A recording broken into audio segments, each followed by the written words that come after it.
morning. This is the Eager Beaver Show. You are listening to a True North Eager Beaver Media Incorporated podcast.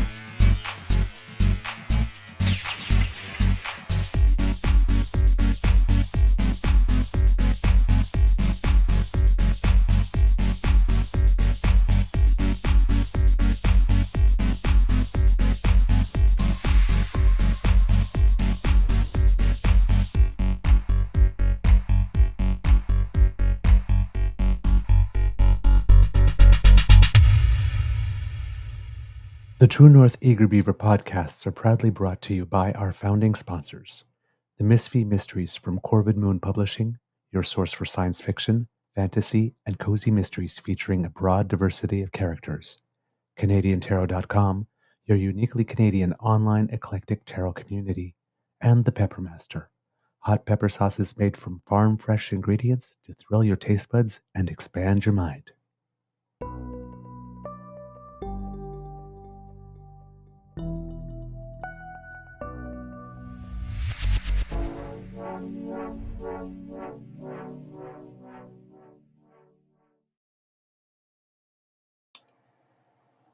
Well, good morning and hello, kids, and welcome to Season 4 and episode number 415 of the Daily Beaver Morning Show. Here 16, 416. So 16 is true. We're not Monday, we're Tuesday. See, long weekend effect. 416 of the Daily Beaver Morning Show here on the Crier Media Network.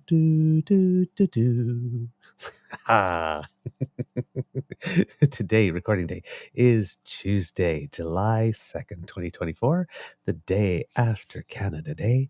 And as you can tell by the light on my face, it is a beautiful day here at the Beaver Lodge. I hope it's a beautiful day where you are too. I'm your host, the Eager Beaver, pronouns he, him, hey, Mr. Beaver A. And with me, as always, is my good friend, Mr. Grizzly. A big thank you goes to our podcast's founding sponsors, the Peppermaster, the Misfit Mysteries from Corvid Moon Publishing, and CanadianTarot.com. Before we go any further, Mr. Grizzly, I kind of already know the answer to this question, but how's your mental health today, sir? Mental health is suffering, but mostly physical health is really suffering. My back is finished. My shoulder, my back, my elbow. I didn't make it to the fireworks last night. It was 9 p.m. and I was in bed. I was in so much pain. It's just, what a drag it is getting older some days. And this is one of those days. I am just dying right now. So what I'm going to do, sir, is I'm going to bow out for a little bit, if that's okay with you. Mm-hmm. I'm going to go lie down and just send me a text message when you need to end the show, and I'll come and shut the production down. Okay. All right. Absolutely. Self-care is most important. Take care of yourself. Thanks. All right. Oh, boy. Okay. Kids and Cubs definitely, clearly, will not be the show that we had planned. But, hey, we'll try to make it a good one for you anyway. Yesterday, and of course, I will not be able to show images and video as I had hoped as well. So, yeah. Yes. Oh, yes. Thank you, Jillian. Aleve is your friend. I will I'll make sure he hears that. Hopefully, though, you might still have the sound up. But then again, when you're in pain, sometimes you just want a nice quiet space, and so that you can breathe through it. So, all right. Yesterday, my second favorite day of the year, Canada Day. Yay. For me, I have to admit, however, it wasn't as energetic as it could possibly be, because yesterday it was me. Actually, the previous 3 days, as you know, kits and cubs, I've been telling you that I've been running myself pretty ragged the last 6 months, and your beaver is tired, and this weekend it actually hit on Friday evening. We were at a restaurant. And I was falling asleep at the table as my Beaver sweetie was talking to me. And it wasn't even 8 p.m. yet. So Friday and Saturday and Sunday until about 4:30 in the afternoon, your Beaver was pretty much downright narcoleptic. I was falling asleep wherever, whenever we went to go see family. Over the weekend as well, and I couldn't stay awake in the car on the way there or on the way back. I just so I am feeling somewhat rested, but I did not partake in too much stuff during the day yesterday for Canada Day. We did participate in the evening activities, however, where we are here in Kingston, and it was really cool. Behind me here, the image is City Hall in Kingston. And I believe during the time that Kingston was the capital, that was the Parliament. So we went to the square, and they had a whole bunch of stuff all day long. There was a salsa band, there was a jazz band, and then they had some DJs on for the evening. So there was a bit of a dance party from about like 6 to 10. And there were some interesting mixes to see a DJ mixing techno, that techno song, Can't Get No Satisfaction, and then throwing in the Rolling Stone Satisfaction. He even managed to put in an O Canada with and put some techno beats under it a little bit with some scratching, which was kind of interesting. So it was a great night, so while you're having like the current hits, whatnot, there's a little Great Big Sea thrown in, and then everybody just goes nuts. So fun evening, and then we went by the water, which is just a couple steps away in Confederation Parks, to see the fireworks. And it was a beautiful time with my Beaver sweetie and I, and it was very nice as well because, as you know, with the car accident recently and renovations, which have been a little exhausting, emotions have been a little more sensitive and a little more raw here at the Beaver Lodge than normal. So a couple of days time with family, and then some lovely Canada Day time, even though it was more at the end of the day, did us both a world of good. I hope that where you are, you had Canada Day celebrations, if you did partake this year, that were joyous, that were filled with laughter and fun and dancing and song and music and all the good stuff, good food, hopefully even better company, and that everything was wonderful. If you want to chat, Kits, and share what it is that you have done for Canada Day, or what it is you didn't do, or how, depending on how it is you observe or don't observe, whatever your personal reasons are. We don't judge here. Let us know what you did or what you did not do, and we would be happy to take some moments out in the show and put it in there so that we can share it with our wider audience. All right. The Prime Minister was in Newfoundland and Labrador and St. John's at the War Memorial there to mark the return of the unknown soldier. And I was going to play you what it is that he had to say. But today we'll save it for another day. The Governor General was there as well. Of course, as you may have known, and someone reminded me in the chat yesterday, Princess Anne was supposed to be there as well.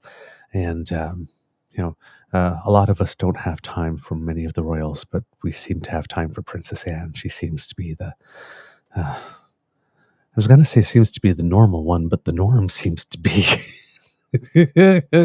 to be slightly wackadoodle. So maybe she's the black sheep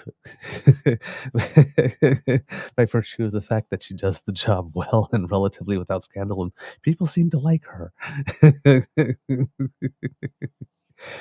Anyway, she was supposed to be there, but unfortunately, she had an incident, it seems, with a horse. It seems that she may have gotten kicked or something, and which is kind of ironic in a way, because I heard somewhere on the news that she was actually part of the Olympic team when the Olympic Games were in Montreal in 1976, part of the equestrian team. And I didn't look this up further, and I should have, because I didn't think this was going to come up. But apparently during that competition, something happened that she fell off the horse or something, or the horse threw her, or I don't know. But there was another incident. So there's, and she's like I said, if she made the Olympic team, she's a very, very, very experienced rider and definitely knows what to be doing and not doing around horses. So I'm guessing this must have been some type of freak accident, or maybe a horse got startled or something. But yeah, there's something about horses and Princess Anne and Canada that that don't seem to mix. But yeah, I'll have to look that up more. But if there are kids in the chat that remember that, and please share a little bit, I'd appreciate that. Because normally during the show, I'd go back and forth with Mr. Grizzly, and we'd banter. But if I do that, then I have to do this when I'm talking, right? As I'm trying to search for something, and then I slow down, and it's not very pleasant for the viewer and the listener. So it's, but yeah, if anybody remembers anything about that, I would really appreciate you sharing it. All right, let's see, what else do we have? I watched a little bit of the ceremony. It was appropriately solemn.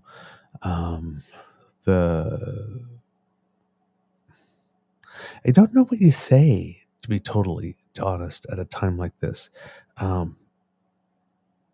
because these are things that are really important to do, right? There are many families in Newfoundland and Labrador who have members of their family who went off to serve. And yes, you can go to the memorial, right? But there's not a grave, even if it's over there on the other side, that you can go to and pay your respects. And for a lot of people, that's an important part of a grieving process, to have a place to go, right? When you want to be with someone and have a moment with them. So that there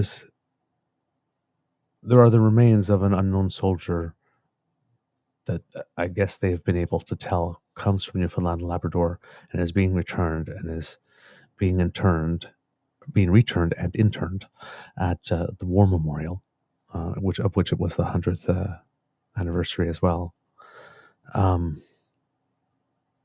It gives people a place to go who didn't have that before, and that's never a bad thing. It's never a bad thing. It's also one of those reasons, for example, if I'm going to draw a parallel with the Indigenous community and an incident that's happened when we talked about the 4 women who were in the landfill, and the members of the Indigenous community said, our family members are not trash. That's true, right? We said it on the show. Who wants to go to a landfill to be able to have that moment? So it's very good that the government of Manitoba has taken action on that. It seems that the process is now somewhat underway. It doesn't mean that the search is being done yet. There's a whole bunch of safety and security things to take care of beforehand. But the ball is somewhat rolling. But the concept, it's universal across cultures. Well, that there's ceremony of some kind with regard to death. And every culture, every group of people needs to get closure in whatever way is suitable for them, and every culture has its own tradition, and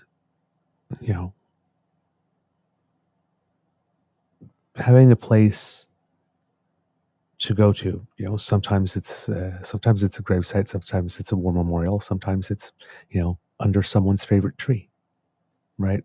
Or a favorite spot you used to go together. For my mom, I know, for example, there's a place in Ottawa called the Nepean Point. And when I was a kid, we'd go there all the time, from Victoria Day to about Labor Day, because there were free concerts every night. And my mom loved music, and that's where my love of music came from, and the whole diversity of music, because there was a different style of music every night. So every now and then, when I want to have a mom moment, I haven't been able to do it recently because there's construction going up there. But, I go over there and, just sit there, and, it's one of the most beautiful views in Ottawa as well when you're up there. And, we talk, or I just sit there in silence and I just feel comforted in some way, because I know this is a place we were together, and every time we were there together, we were happy, and we had beautiful memories there, and some of the best moments of my life. So, that's where I go. So, so it's not necessarily a religious thing, because I'm not particularly religious, even though I was baptized and raised Catholic. So, even if I'm not really religious, there's always a little something in there, right? Yeah, but that's where I go. So, yeah, I'm glad that this was done.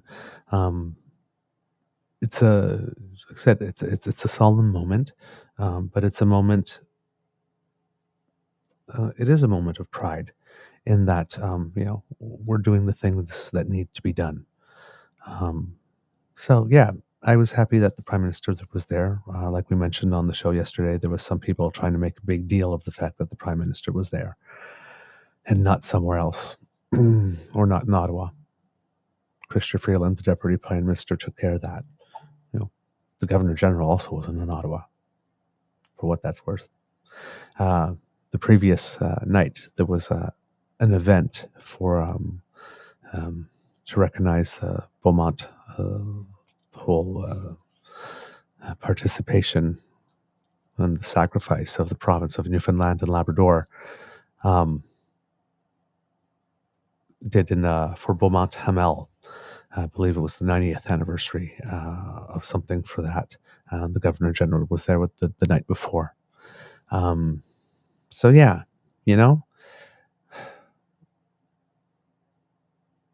these things are important, and I hope that everybody that was gathered there was able to get what they needed from that, because it's a long time to wait. It's a long time to wait. We had when the National Unknown Soldier came to the Cenotaph in Ottawa, it was a very, very big deal. Not sure off the top of my head what year that was, but it's been a while now. So yeah, it's not a bad thing that our Prime Minister was there. That is where he needed to be that day. Right. So I have no problem with that whatsoever. All right, let's see if we have anything here in the chat from what our kits may have been doing for Canada Day. Kit Jillian says, I saw some fireworks while driving home last night. Kit Carroll talking about Princess Anne, my favorite royal. Yeah, indeed. Yeah, she's a no shit kind of girl. I like that. But has enough respect for her position. Yeah. And I believe too, if I remember correctly, that moment where I can't remember. Yes, when they were laughing at Trump, there was Macron, the leader of the Netherlands, I think, Rutte, Mark Rutte, who has now been named the Secretary General of NATO, by the way, replacing Jens Stoltenberg. So I guess when Jens Stoltenberg was here a couple of days ago, it was one of his last official duties as the Secretary General of NATO. And I believe, so it was, Macron, Mark Rutte, the Prime Minister, and there was a fourth person there that's often left out, but I believe Princess Anne was part of the four. So it was a little moment of candor. We have Kit Jillian saying, I love the tomb of the unknown soldier. Indeed. Let's see, what else do we have? Tavi G says, once again, Premier Wap, can you hit it out of the park with this Canada Day message? Oh, good stuff. I'll have to check that out. I was not aware of it. Kit Carroll says he did the best message of all I saw. Wow, Toronto Dan, Wap Canoe is my prime minister. Wow, already given him a promotion. Good stuff. Get PNC bio with the sarcasm. PMJT ruined Canada Day, selfishly honoring war dead. How dare you go to other parts of Canada? Adds Kit Carol. Kajillian says PP gave an awful speech from the little I heard. Yeah, let's touch upon that. I didn't hear his speech, to be totally honest, but I did see one of the first tweets I saw on the day was him putting something for Canada Day with his "Bring It Home" tagline, and that to me is a flag on the play. Right, Canada Day, you're going to hear from the Governor General because she's your head of state. You're going to hear from the Prime Minister because, well, he's the Prime Minister. When it comes to leaders of other parties, yes, of course, everybody has a right to speak on Canada Day, but that should not be a day for partisanship. So working in the campaign slogan, "Bring It Home," that's just, to me, just my first impression is, can you just take a day off, man? Like, take a day off. You're already the mouth that doesn't shut up, registered trademark. Take a day off. It was not classy at all. We have with us, coming to save me a little bit. I'm not. Is it okay if I join in? Yes, please. Okay. Would you like a new topic? Would I like a new topic? Or I'm just going to follow you. Okay. Okay. Like this, but I will prompt. If you have a topic for me, I will prompt you. Okay. Okay. The other thing, and the kits have gotten there before me, was David Parker. Now, David Parker, apparently we treated WAP's message and being complimentary, which some kits, like Cassie says, found disturbing because I have no idea, like, in what galaxy, dimension, universe, postal code, area code does whatever Dave Parkey want jive with who WAP Canoe is? Like, at all? So that kind of, I could understand people being freaked out with that. But then, yeah, David Parker, let's put it this way. If there are Indigenous people who don't want to recognize Canada Day, for what reason, I get that. If there are people from Quebec who are francophones, who were raised in very separatist families, who like the Je me souviens, is, Je me souviens d'être né sous le lys et d'avoir grandi sous la rose. I love it when you speak French. It's so beautiful. Thank you. I remember having been born under the lily and being raised under the rose. Right? Lily being what you see, on the flag of France, that the fleur de lis, like this, and then the rose, which is the symbol of England. Right? So that's what Je me souviens means. It's like, because people, like, somebody goes like, Je me souviens, I remember what? So I asked somebody one day, and it's like, oh, whoa, okay. That's so cool. I didn't know that. I didn't know. I've never heard that before. It's a punch. Well, that's the thing, right? You just, like, at one point when they asked, they would say, lest we forget. Well, lest we forget what? Right? Like, lest we forget means everything on its own if you know what it means, right? Mm-hmm. But if you have no clue, so lest we forget what? Someone clue me in. I don't know. So that was Je me souviens, I was always wondering, like I said, I'd never had the courage to ask. And then one day I just turned around and it's like somebody I knew, and they just dropped it, and I said, oh my, that's a bit of history. That's there's some visceral emotion there, right? So, in Quebec, July 1st is often moving day. Yes, that's more right. than it is Canada Day. Yeah. Right? He even had the Bloc Québécois, had this thing, he had all boxes and stuff like that. And, so they're still, so for them it's moving day. It's bananas. Like this. There's plenty of people who celebrate Canada Day. Yeah. But I mean, it's like, let's all move on one day. Musical residences. It's pretty wild. I was like, where do they find all the trucks? So, but again, I can understand that. David Parker. Now, I am going to read this only because it is so patently ridiculous on its face. Okay. Canada Day used to be my favorite holiday. I'm ashamed that I was more patriotic than I was Christian. I loved this country, past tense. I dedicated my life to it. This place has become a rotting corpse filled with the fearful and entitled. There is no true north strong and free. I didn't hear that. I hadn't heard that before. That's just, I don't even have words. Again, will you just fuck off, man? Take a day off. Move. Please. Emigrate. If you are so unhappy, emigrate. Why dedicate yourself to making the rest of us as miserable as you are? Just move. The I hope he's Constitution listening. grants you mobility rights. Use them. Pack your bags. Get the fuck out. I just... Get the fuck out or chill the fuck out, you know? Seriously. There, I got to swear. Thank you. God, what I'm is this thing with people having to poop on your parade? I don't know. I shouldn't be laughing, but I'm just in a mood. Poor Paul. He's just suffering so much, and it's been a long weekend, and so it's a long day without a laugh, as my grandmother always said.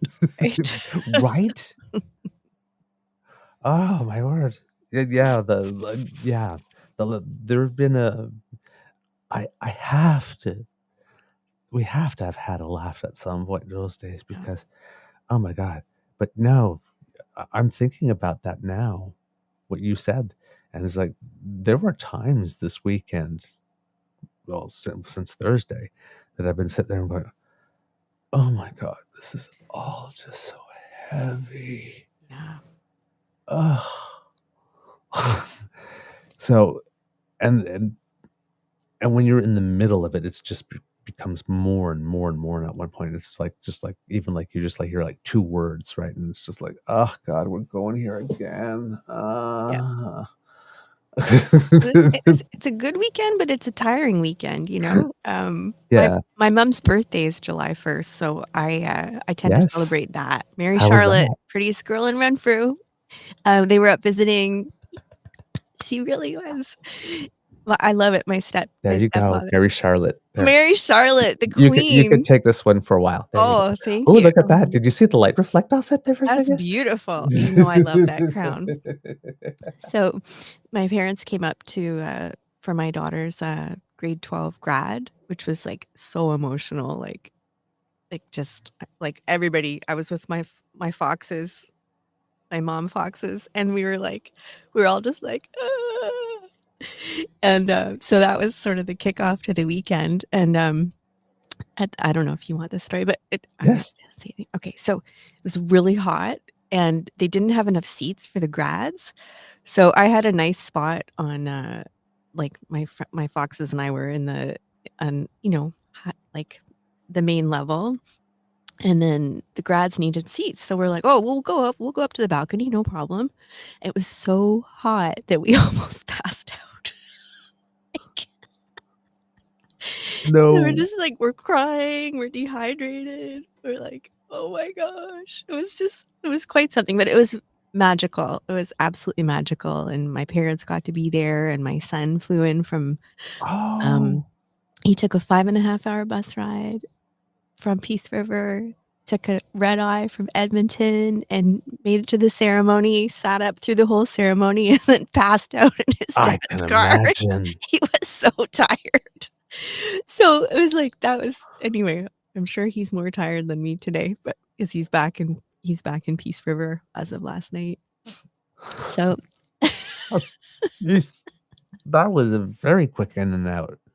Yes. And in the meantime, he might be face down somewhere right now. the good news is there's been lots of rain up in Alberta, and including where he is. So there should not be a fire today that he'll have to attend. Okay. It's good news. Jeez. Oh my word. I know. I'm like, I guess I'm not that tired. Oh man. Oh, I'm glad you had some good time together. We did. We really did. Now we had Canada Day.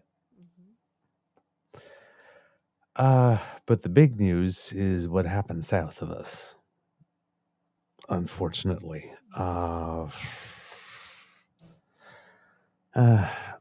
Kids and Cubs, if you remember, if you were with us at the time, the date that Justice Ruth Bader Ginsburg died,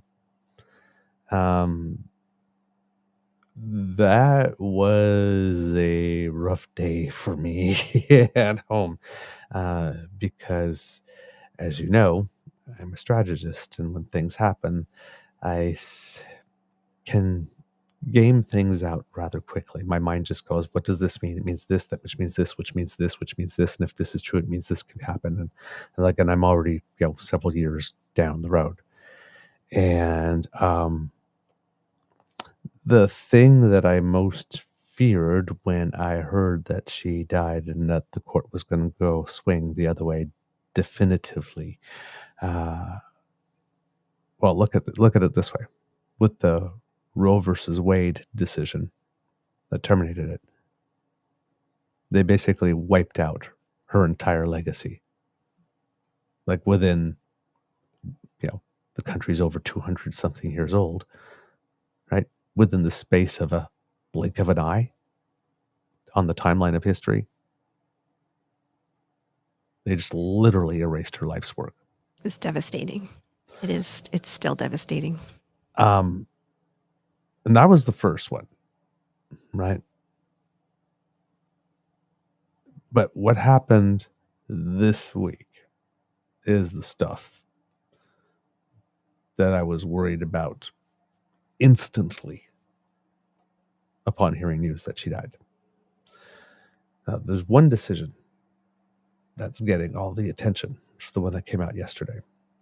There's one that came out a few days before that's potentially even more devastating. Now, we talked about one of the early decisions, which was the decision on mifepristone, which is essentially the abortion pill. Oh, okay, yeah. The Plan B. That the same thing? I don't know. I'm not sure if it's Plan B or if it's a different type of thing, but it's yeah, I get your point. Yeah. The complaint that was being brought to the Supreme Court was that the FDA, I guess, did something incorrect when it came to regulating it, and it never should have been regulated in that way, and they wanted the Supreme Court to take the place of the FDA as the regulator. And the Supreme Court delivered a loss, which made everybody go, huh? Because they said that the people who brought the complaint didn't actually have the standing. And I said, watch out. They're not done yet.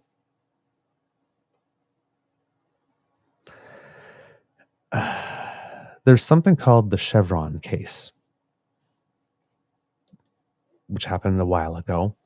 But it has gone on to become one of the most cited cases ever in the United States. Now, I was listening to an interview with Christian Amanpour and a gentleman named Neil Katyal, who's a former Solicitor General of the United States. And when it comes to the Chevron defense ruling, that law, he says here, it's basically about, in America, most of our law is actually written not by the Congress, which is frankly incapable of even agreeing if the sky is blue, but it's written by administrative agencies like the Securities and Exchange Commission, or the Federal Communications Commission, or the Environmental Protection Agency. They set the rules for greenhouse gas regulation, for food and drug regulation, for how much you pay on your telephone bill, all sorts of stuff. And what the Supreme Court on Friday did is say agencies lack a lot of power and deference they've been given since 1984, when the Supreme Court in a case called Chevron gave them that power. This is one of the most important cited cases of the Supreme Court ever. The U.S. Supreme Court has cited Chevron 70 times, lower courts 18,000 times, and yet the court on Friday just blew past it all and overhauled it. And today, they did something similar when it comes to presidential immunity. Oh gosh, don't even. Yeah. Okay. No. So the Chevron case basically says that the agencies, the watchdogs that are set, that have been created, which was a decision made in 1984 saying that, if the Environmental Protection Agency says that this is a regulation, this is a regulation. It's a thing. That's not the case anymore now. There was a 6-3 decision. The 6 Republican justices on the Supreme Court basically took that power away from regulatory agencies and gave it to themselves. So they are now the experts on vaccines. They are now the experts. So now all somebody has to do is bring that mifepristone case and say that something about the FDA, and says, well, now the FDA can't regulate that anymore. We're doing that, and then they can decide. Makes me want to live in a cave, honestly. Like, it's, and that's because that applies to all agencies. mm, Think of every single agency, like I said, Security and Exchange Commission. What happens to people's pensions now? I didn't actually understand the ripple effects of that as you're explaining them. Like that's yeah, it's depressing. The Environmental Protection Agency. The water you drink. Food Inspection Agency. Wow. Everything you put in your body now, the Supreme Court, the 9 justices of the Supreme Court. Well, the 6 really, because the other 3 are in such a minority position. They're the experts now. What could go wrong? Look at them. Look at them. They're the captain now. So the whole we the people part, they just eliminated that. You elect the representatives hire the heads of the agencies, the heads of the agencies staff it. That's all done. This is all civilian. And then they come up with a decision, and the decision is implemented. Or not, as judged by your elected officials, who are also from the people, elected by the people. Now you have a Supreme Court where you have 9 justices. 6 of them are from one side. And then people like to get into that whole thing. They were named by presidents who weren't elected by more than half of the people of the country. You know, to your point, you are such a strategist, and I am also. We work in the same business, Right. But I am not. What's the word? Prescient? I don't know the word properly, Yeah, but prescient. I didn't see this one coming at all. Like, no idea. I'm surprised every day. I'm like, what is going on in America and in Canada and, well, other places too, but I really didn't see that one coming. Yeah. And they've also, and along the way, they've got an affirmative action. And there's not much left of the Voting Rights Act. So they did that with Chevron. All the government regulatory agencies, you basically, all that deference we've been giving you, that the court in 1984 was wrong. They should have never given you that. They've had it since 1984. It's been working relatively well.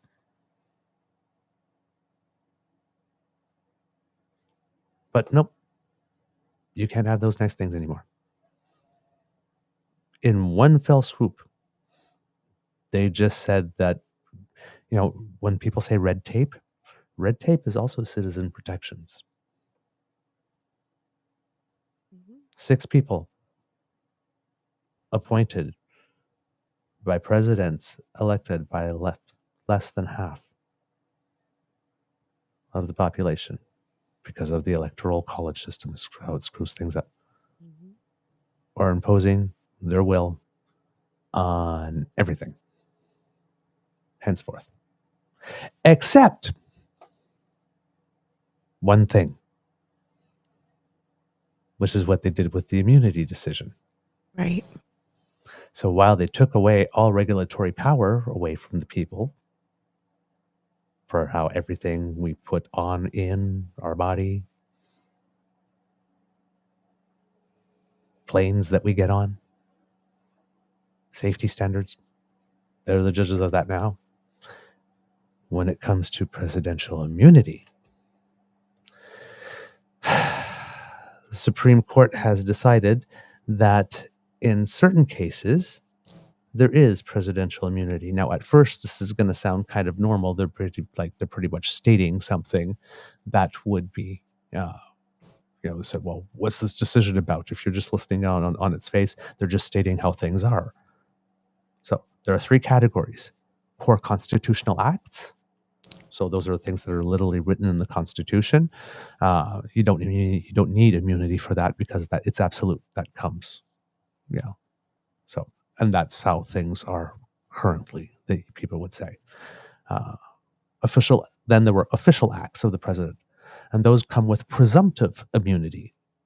Now, presumptive immunity in court is not impossible to get over, but it's very, very hard because every act will now be argued that the president who's accused of wrongdoing, well, they just say, hey, it was an official act.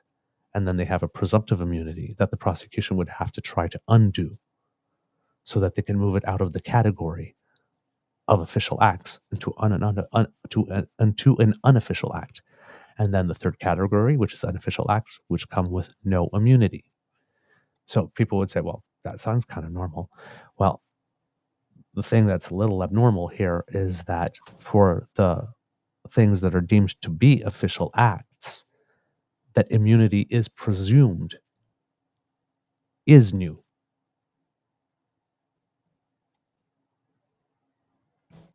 Apologies, I'll be right back. I messed something up on the screen. I don't know. No worries. Paul's computer. No worries. Be right back.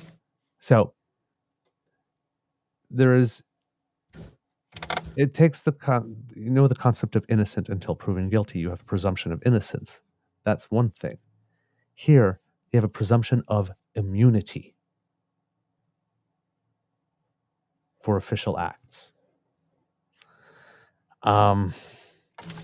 Again, it was a 6-3 decision. Justice Sonia Sotomayor wrote the dissent for the three dissenting judges, and she did not hold back. She says that the High Court ruling essentially makes the U.S. president a king. I don't know. I tried to hit it. She says, orders the Navy SEAL Team 6 to assassinate a political rival? Immune. Organizes a military coup to hold on to power? Immune. Takes a bribe in exchange for pardon? Immune. Immune, immune, immune. Let him violate the law. Let him exploit the trappings of his office for personal gain. Let him use his official power for evil ends, because if he knew that he may one day face liability for breaking the law, he might not be as bold and fearless as we would like him to be. That is the majority's message today. Even if these nightmare scenarios never play out, and I pray they never do, the damage has been done. The relationship between the president and the people he serves has shifted irrevocably. In every use of official power, the president is now a king above the law. With fear for our democracy, I dissent. That was Justice Sotomayor. The ruling is a big victory for Donald Trump. And the whole case, the fact that the case was even heard, was also a victory for him in the first place, because the Supreme Court, by doing this, delayed. They took a decision that should have been a case that probably should not even have been entertained. And if it did, a decision that should have been made very quickly, and definitely not in this direction. But they took about 9 months with it.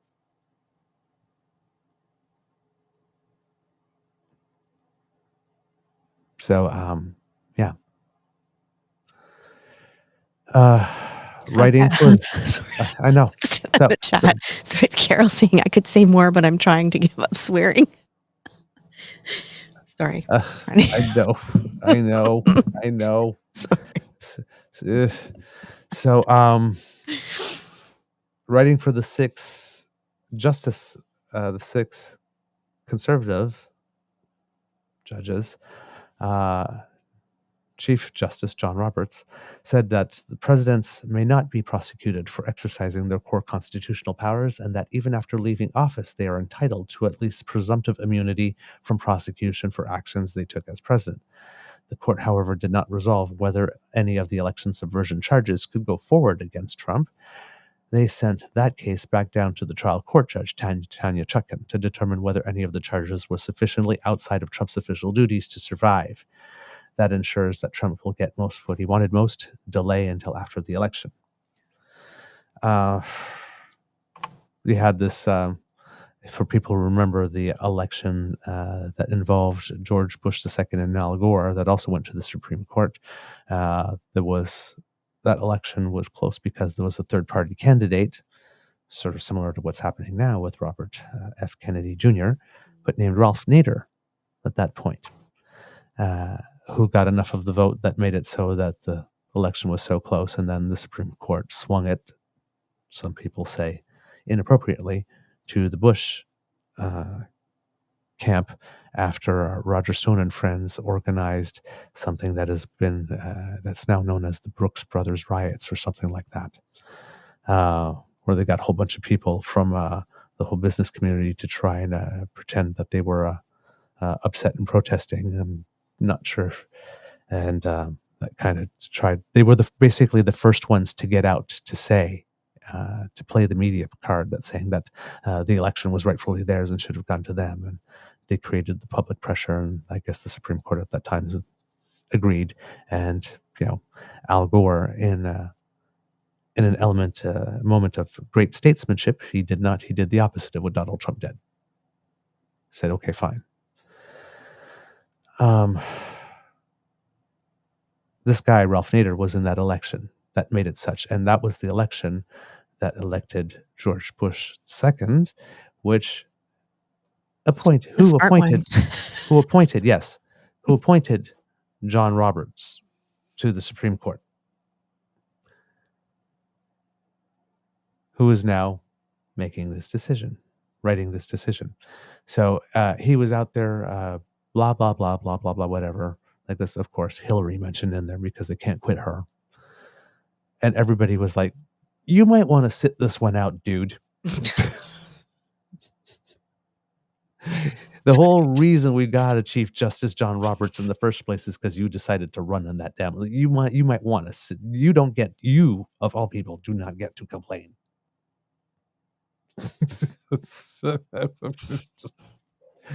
Jeez, it's amazing how these people, right? It was like we have this thing called the internet where, like, if you did it while it existed, pretty much if you're a public figure, everything that you've done is here.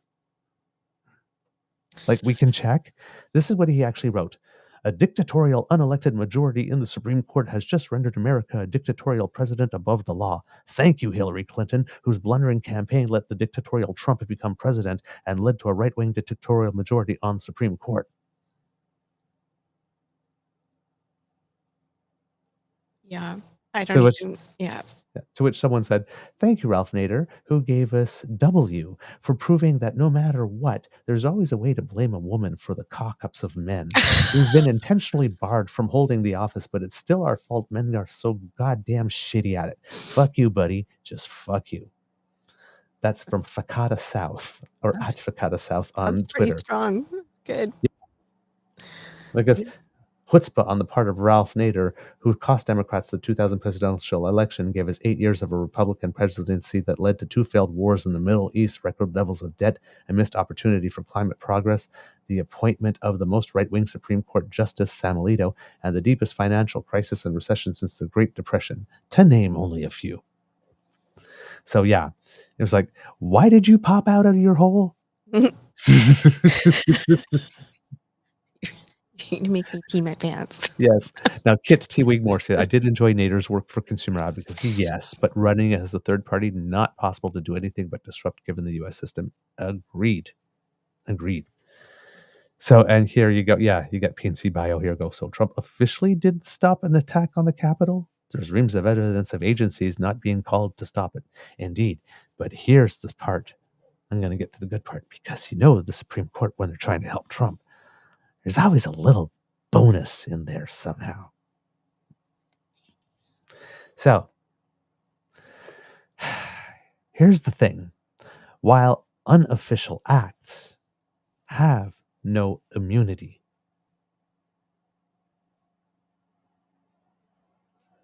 they did a little something to make it harder for someone to be found guilty of an unofficial act. They made it far more difficult to prosecute any former president by limiting the evidence of corruption that a prosecutor could present to a jury. Sorry. They indicated that Jack Smith, for example, will not be able to use evidence from an official act to prosecute an unofficial act.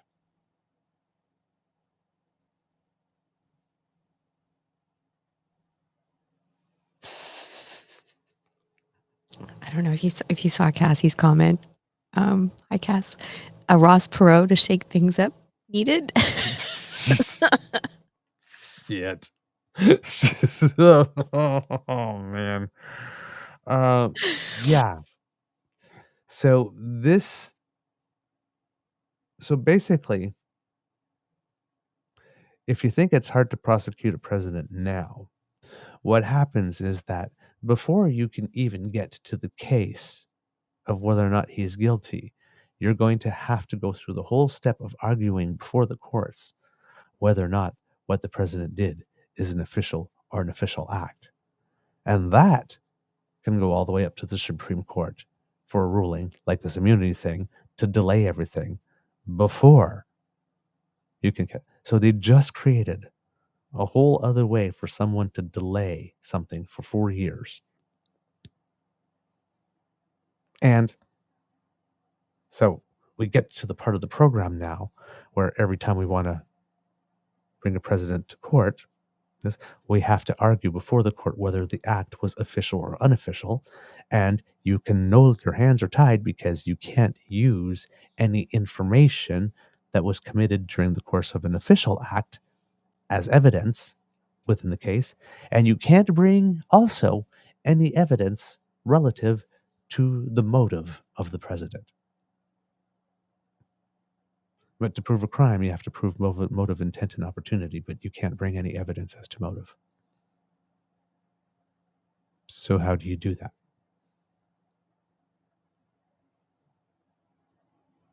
If something unofficial is linked to something official in any way, but you can't use that evidence, how do you prove guilt?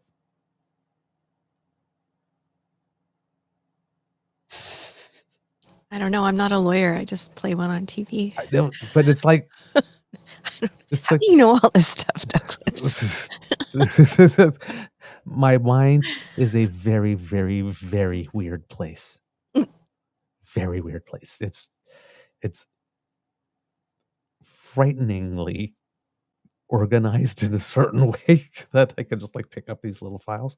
But yeah, no, I don't know why. I don't know how I have this ability to retain this type of stuff.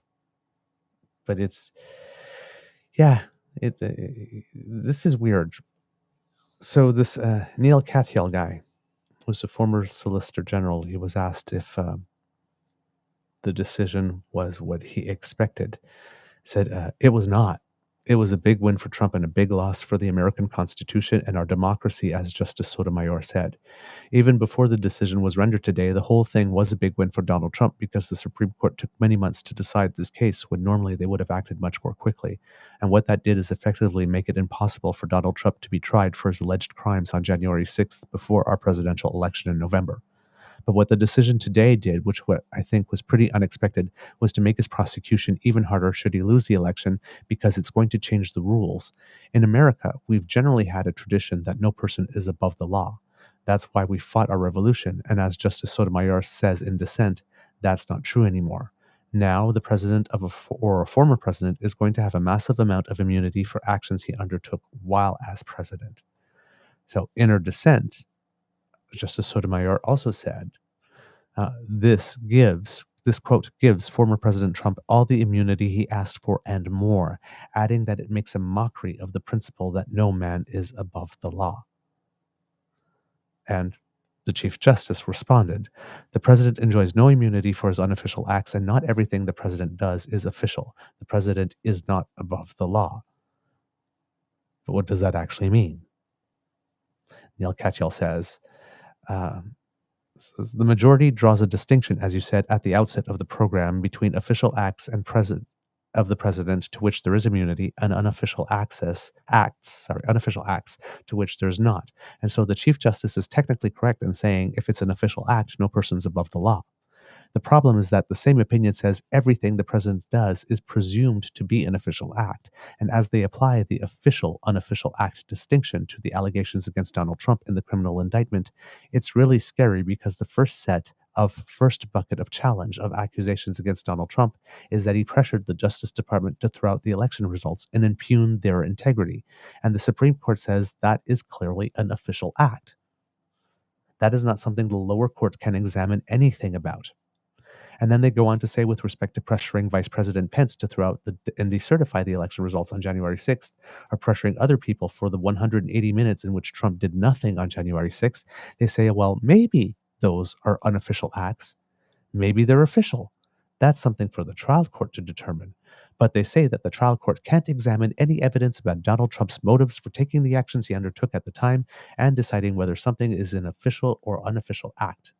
Bottom line is, Donald Trump or any future president could do all sorts of nefarious stuff, including the example you gave before about maybe SEAL Team 6 assassinating political rivals, and he could just precede it with, this is my official act as president. I'm doing this to protect our democracy, or whatever, he says, and it will be very hard for a court to look under that. So, while in the Chevron case, the Supreme Court said, regulating agencies, you're not the experts, we are. With regard to a presidential immunity, they basically said, here's the immunity you wanted, here's more, and we've basically removed our power as the Supreme Court and throughout the entire judicial system, should you do something that is illegal in the future, to actually really prosecute it in any way.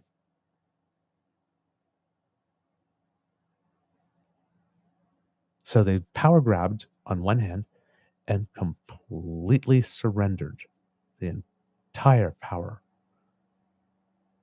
of the judicial branch to the president when it comes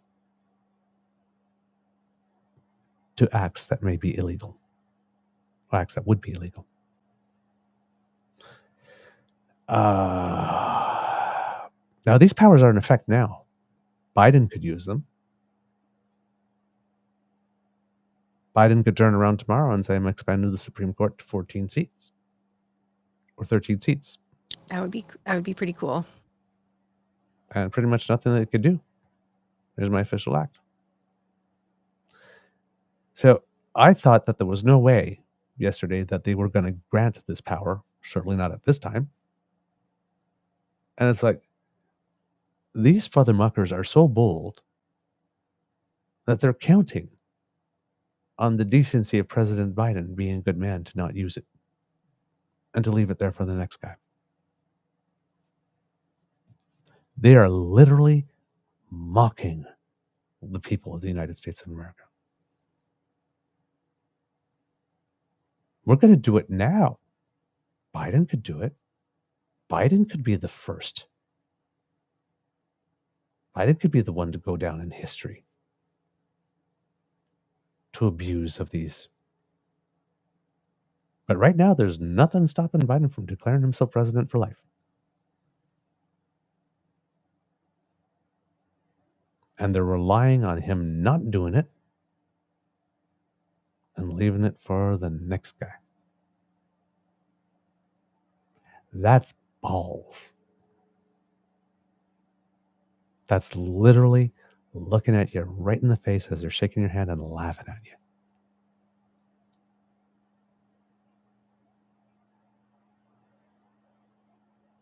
There's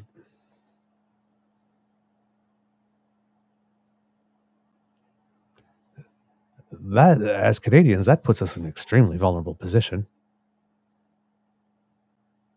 When your alleged best friend and biggest trading partner can now be led by a man on whom there are no limits. Hey, Canada, all your lithium supplies, those are ours now. What you gonna do about it? Fuck you, make me. It's not like we could petition the court now. There is no judicial system for that kind of stuff.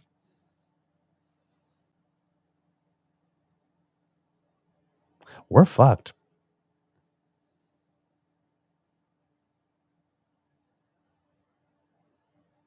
What do you We're think? fucked. I would love your opinion on whether, I mean, I think I really feel badly for Biden. He had a bad night. Someone was saying in the comments that he was sick. Mm-hmm. But what do you think about him handing over the reins to Vice President Kamala Harris?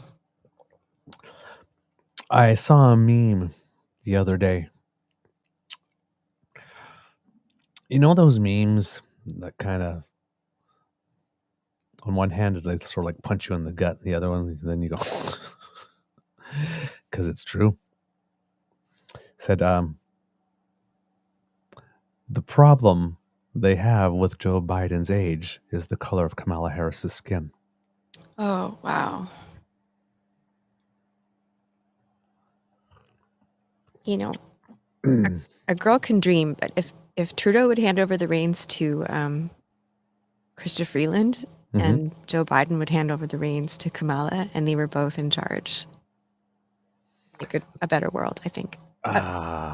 Probably. I mean, I'm not criticizing either of the leaders, right? Yeah. I'm saying it would be really cool if we had a woman as prime minister and a woman as president of the U.S. Yeah. It would be. It would be indeed. And there's female president of Mexico at the moment as well. Didn't know that. Yes. Yeah, both candidates for the presidency actually were female. Oh, cool. This time, so it was runoff. Yeah. Muy bueno. Yeah. So yeah,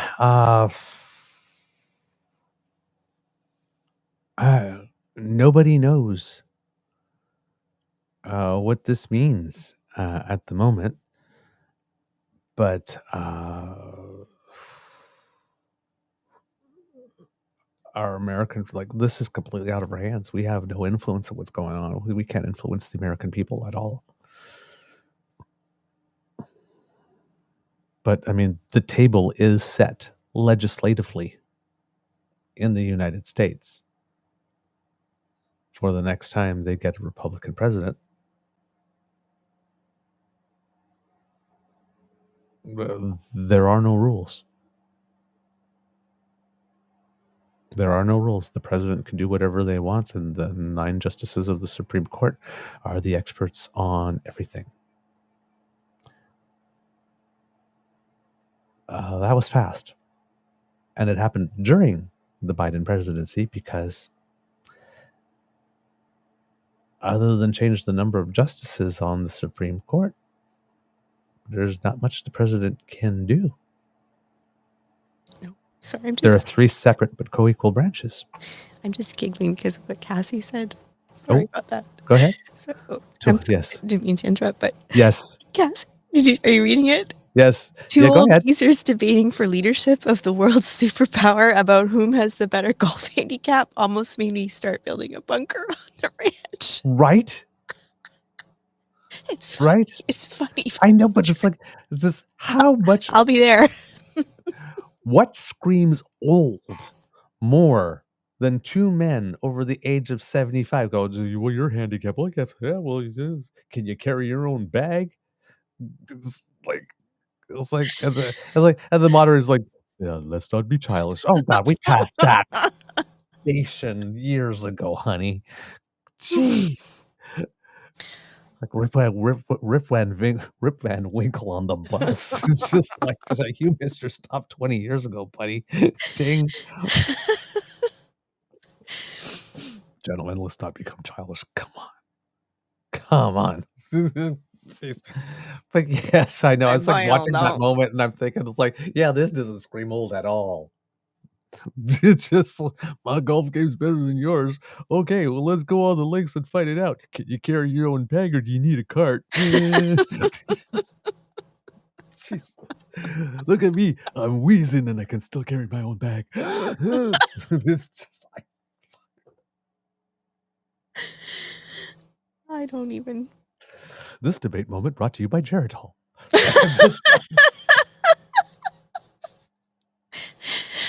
Oh man. Oh my goodness. Shit. Well, I should let you go. I'm gonna scoot out. I'm gonna go chase a client for money. Oh, That's a couple weeks overdue. Pay her. That'd be nice. Pay mommy. Thank you. May I? You didn't ask, but may I? Oh yes, please. Words of wisdom. I keep looking at it on Paul's screen, and I'm gonna go get that guy some Aleve, some drugs, something, maybe some ether. Just put him out. Just kidding. I just want him to not be in so much pain. Yes. So the words of wisdom are: always be yourself. Unless you can be a pirate, then always be a pirate. Apropos of nothing. Okay. I think we just needed a little more silliness. I think so too. Thank you so much for having me on. It was really energizing and fun. You said you had something, because I was going to prompt you. Oh well, the election in France, and actually, Yes, Tabby brought it up in the chat, I think. Thanks, Carol. But I do not understand their electoral system. Like, they do 2 rounds of voting, and yes, they have a general election where they have all the parties, and if not one gets 50%, they take the top 2, and then they have a second round. So like here, when we were talking about ranked ballot, we do it all at once. We rank them all at the same time, and if the first one doesn't, then we do the next one. They actually just hold another vote 1 week later. Okay, because it's a bit mysterious to me, and They, instead of doing every round, they just nail it down to the top 2 after the first round, and then they do a runoff. Well, okay, thank you for explaining that, because I was trying to look it up and understand it. And to someone's point in the chat, I can't remember who said it, don't assume that women are always empathetic. Absolutely agree. Like, Marie Le Pen scares the out of me. Like, I'm just hoping she doesn't get in, but kind of looking like that's why I said, if everybody that voted for Macron in that block votes for the more center left, center right block than the block that she's a part of, then she won't win. But it's she has to get another. I think they got 34% or something like 30. So she's got to get another 17% out of everybody that voted for other parties, and they have to. The other block has to get, I think, a little more, but. Yeah, it just depends how the other votes went down. Well, you've demystified it for me. Thank you. Oh, my pleasure. Yeah, and again, thanks everybody. Have a great day. Have a great Tuesday. Yay! Thank you so much for dropping in. It really helped. All right, kids and cups. Let's see if I've got something else for you here with regard to that. I think that's pretty much the main stuff on the Supreme Court decisions for you there. All right, let's see if I've got anything else here.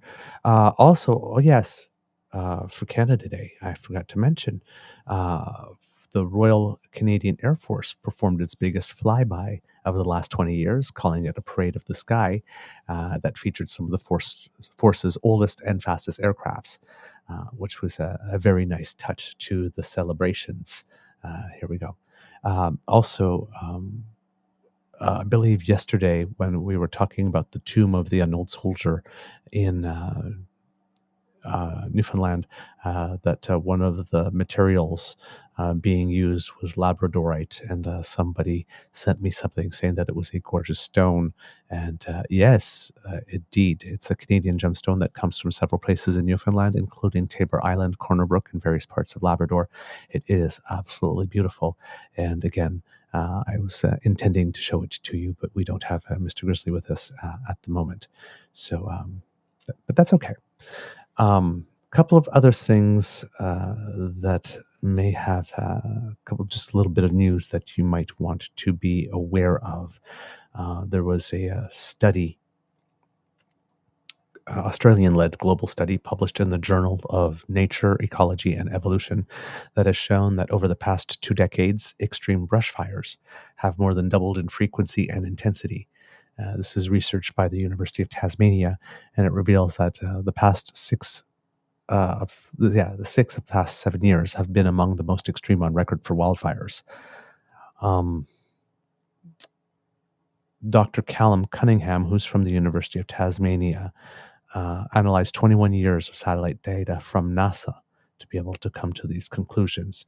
He warns that the intensity and frequency of bushfires globally are increasing because of climate change, especially in North America and Russia. He's quoted to say, "These are the events that are causing the most devastation to ecosystems, to societies."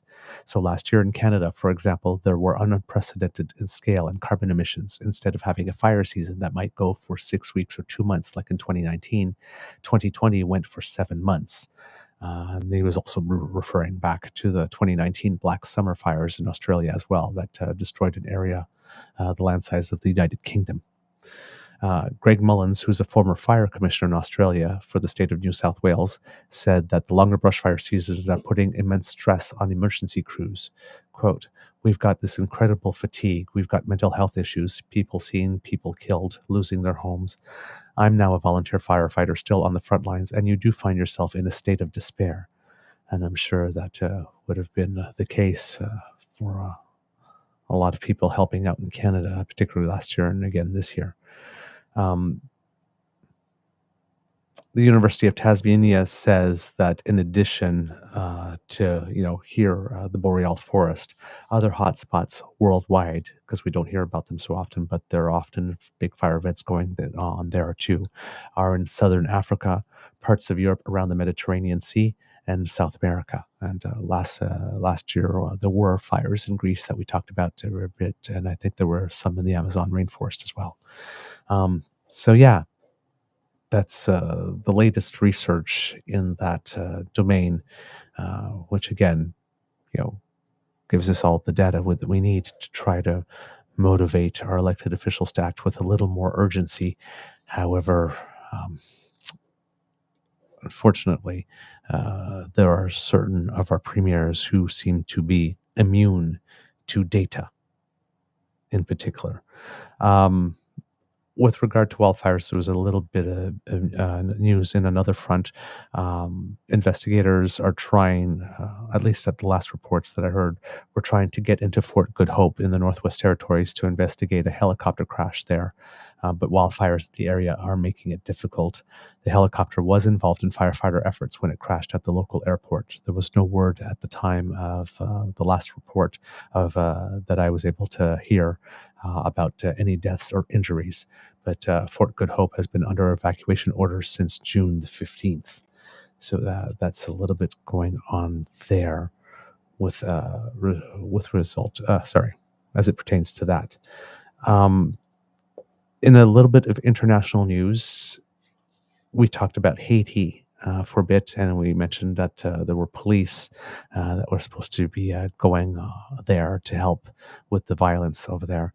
Now, this is news from about a week ago, but it seems that the first group of 200 Kenyan police were on their way to Haiti to lead the mission to tackle gang violence.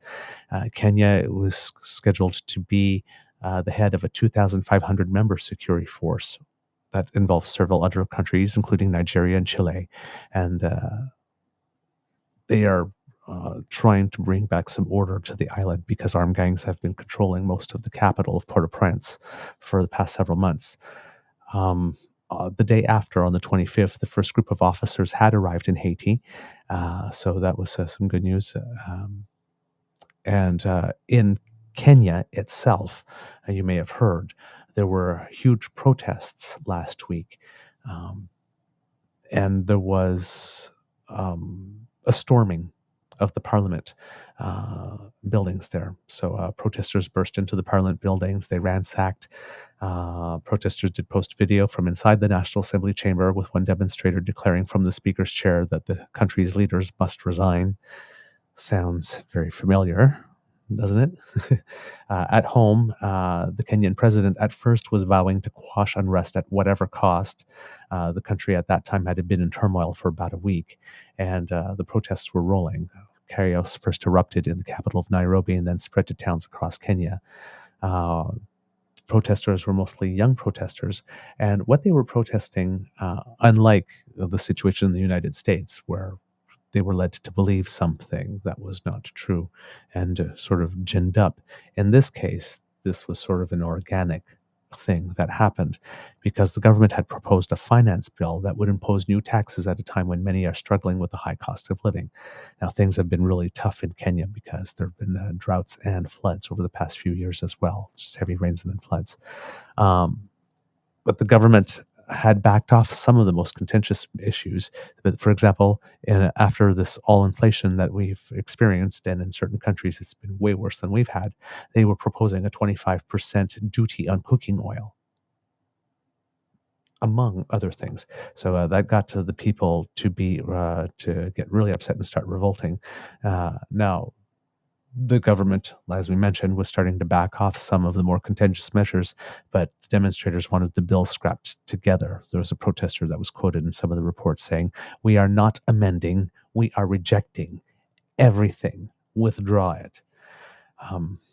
There were other protests in other cities like Mombasa. Their police fired tear gas and shot into the air while demonstrators were hurling back stones. Protesters would say that they were going to vowed to continue to return to the streets if the bill was not withdrawn.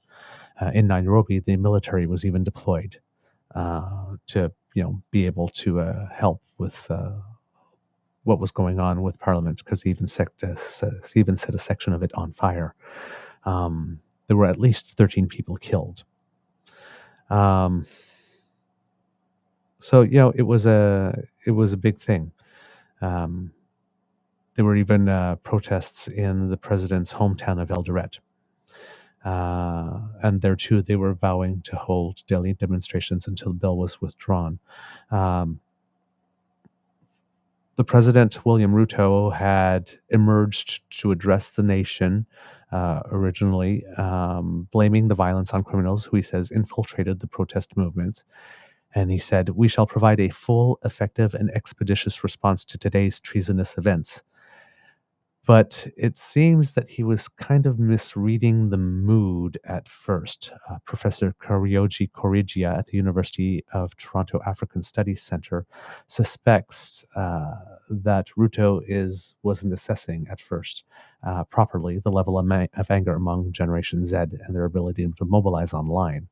He's quoted as saying, "They didn't talk about why it is that people actually have to go to the streets on a Tuesday.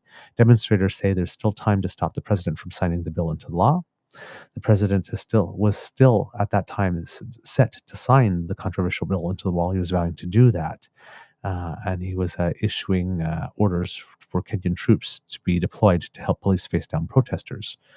Well, it didn't take very long after that, because I think the very next day after those reports, William Ruto, the president of Kenya, withdrew his bill. He met the demands of the people of Kenya, which is kind of a interesting result. Now, some might say that the protests went too far in terms of, trying to storm the government buildings. Possibly. It's something that we don't tend to recommend. But then again, if you can't eat, and then you say you're going to impose a 25% duty on cooking oil, I can see where that could inflame some tensions over there. The president has said, I have been working very hard to pull Kenya out of a debt trap. It is easy for us as a country to say, let us reject the financial bill. That is fine. And I have graciously said we will drop the financial bill, but it will have huge consequences. Mr. Ruto said the rejection of the budget would affect the employment of 46,000 junior secondary school teachers who have been on temporary contracts, as well as healthcare provision. He said the government would be unable to support dairy, sugarcane, and coffee farmers, including by paying off debts owed by their factories and cooperative societies as had been planned. So it's interesting to see the leader of the government say, okay, you don't want this, we'll take a different path. I will listen to you. But yeah, it's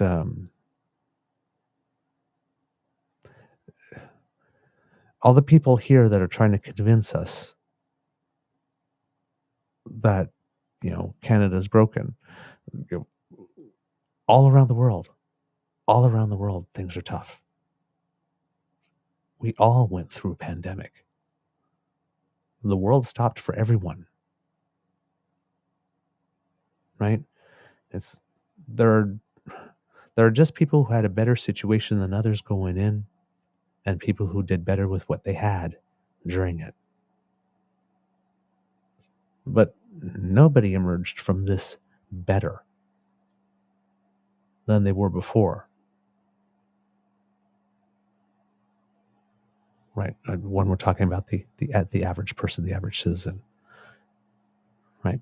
Nobody emerged better than before. We all took a step back. Just some people's step back was bigger than others.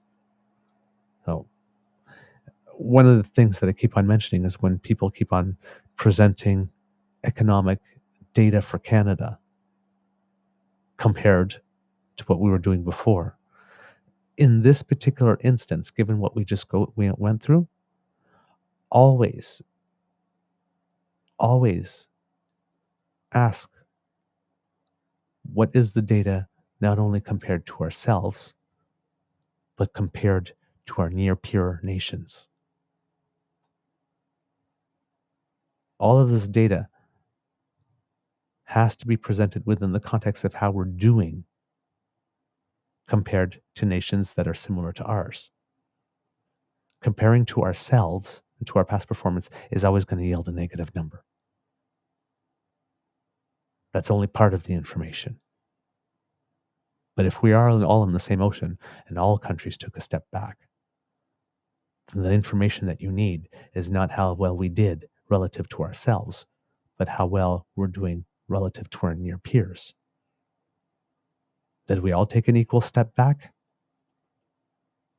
And are we all recovering at the same rate? And yes, Ms. Shadika, you're right. We are still going through a pandemic. People just ignore it now. It's still going on. It hasn't stopped. Kid PNC bio. But Douglas, you forget we liberal folks liked it. The rules.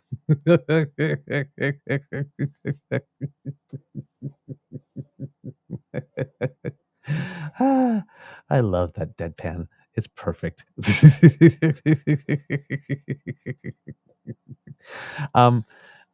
Another little note here as well. When we were talking about the dueling press conferences between Elizabeth May and Jagmeet Singh, there was a moment in the Jagmeet Singh Q&A session that struck me as odd, because at the time, right, we now know what the definition of treason is, and that this doesn't technically fit the definition, but we were talking of at least treachery, but people were saying the word treason there. And you would think that there would be no subject more important than that in the press conference. But there was one journalist who was not there to ask Jagmeet Singh a question about foreign interference, but rather about one of his MPs, Nikki Ashton. It seems that she had taken a trip And some people were wondering if all those costs were legitimate. So, and then she has come up and said that she has paid something back. So, according to the Victoria Times columnist here, a New Democrat member of parliament has paid back a portion of the thousands of dollars she spent on a Christmas time trip for herself and her family that was paid for with public money. The federal New Democrat said Manitoba MP Nikki Ashton reimbursed the House of Commons administration for $2,900, part of the more than $17,000 in costs she incurred during a Christmas Day trip to Quebec City, followed by a visit to Montreal. Public expenses show Ashton, her husband, and 2 children flew from her northern Manitoba riding to Ottawa on December 21st, 2022. A day earlier, her Ottawa apartment was sprayed for bedbugs, which led her and her family to travel to the capital to deal with that urgent situation. Ashton said in a statement. I then met separately with stakeholders in Quebec, said Ashton, who often participates in House of Commons work virtually. The MP did not respond to a request for interview. Word of Ashton's travels was first reported by CBC News. Travel reports were filed with the House of Commons show Ashton, her husband, and kids had traveled from Ottawa to Quebec City on Christmas Day, quote, to meet with stakeholders about business of the House. 5 days later, they went to Montreal for the same disclosed reason. Then on December 31st, the family traveled back to Ottawa, where they stayed for a few days before returning to Thompson, Manitoba. Ashton charged $17,641.12 for the trip, including $13,619.90 for transportation, $2,508.39 for accommodations, and $1,512.83 for meals and incidentals expense shows. There were no details provided about the $2,900 Ashton returned. Photos of the trip Ashton posted on her Instagram account show the family sightseeing in Quebec City, including ice skating in a downtown park and attending Christmas market. Quote, thanks Quebec for an unforgettable visit, Ashton captioned the group of photos. Thank you, progressive activists, for sharing your inspiring work. Thank you to everyone who shared their culture, history, city with us. Ashton has not said who she met with during her Christmas time trip and has no plans to share names. I do not know why or how that is allowed. Particularly in an instance where you decide that you're going to pay something back well over a year later. Says, yeah, I'm going to pay it back, but I'm not going to tell you who I met.